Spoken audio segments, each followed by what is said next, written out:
Youth Homelessness Matters Day nationally. It's a day to raise awareness. It's a big event on the Homebase calendar. Today, Solly's going to be with me. He's one of my team who's at the coalface actually working with young people, and really he's the main show. Homebase has existed for 50 years.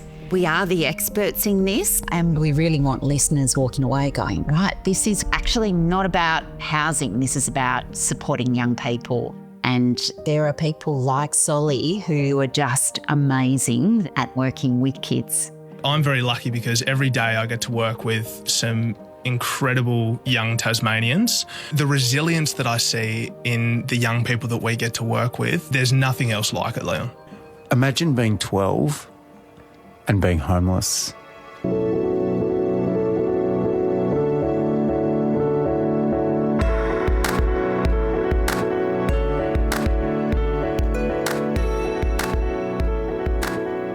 Colville is our service where we're providing short-term emergency accommodation.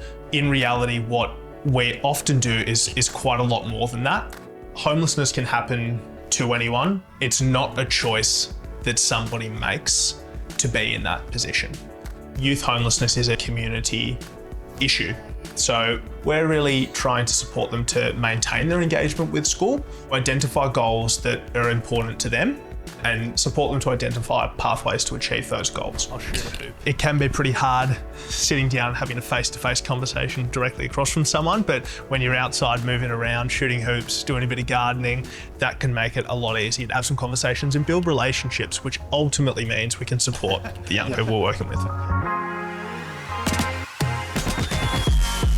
Homebase and Mara and Colville have a very good reputation with young people. We have 6 transitional beds, so the young people could stay here from anything from a few days to a week to, 18 months.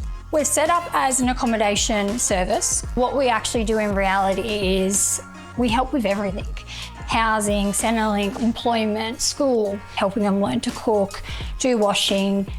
I was about 14 when I fell pregnant, couch surfing, so homeless. An amazing youth worker saw my potential. She helped me reach out. What I learnt from that was there are services out there. There are good people. Not everyone is out to get you, and you don't need to stay in that situation. You can make things better for yourself, and then hopefully down the track will help break that cycle.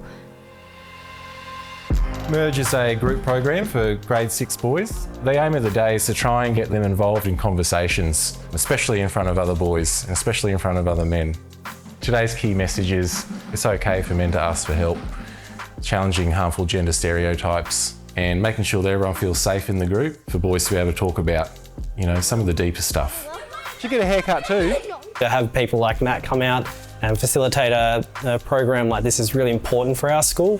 Homebase has offered support for students right at the time when they need it, and some of those supports have really changed the trajectory of kids' lives. Some of the boys are talking about, Dad drinks alcohol to deal with his problems. We want to start young to challenge some of those rigid gender stereotypes that often lead them into violence. The SOBT program is a therapeutic counselling program designed for young men and boys that have been exposed to family, domestic or sexual violence. So this is one of my counselling rooms. We've tried to make it as calm as possible. We'd give them something to hold in their hands. Some of them have experienced high levels of trauma, so typical therapeutic spaces just aren't going to work. The beauty of this program is that we can go to them.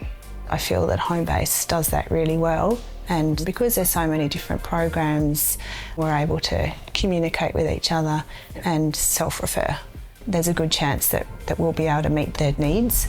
The trajectory for these young people, if they don't get the support that they need, they often end up in youth justice and homeless. Their behaviour is language that they're trying to communicate that they're really struggling. And that's exactly the time we should be leaning in. Behind every young person who's in a mall behaving badly is an adult who's done a disservice to them or hasn't stood by them or supported them. You invest in a young person your time, your care, your trust, they'll return it tenfold. I want to live in a community that actually says, right, no child should not have a safe place to sleep.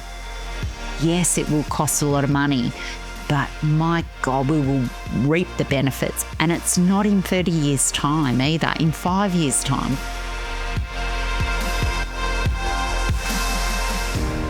When we invest in young people, they succeed.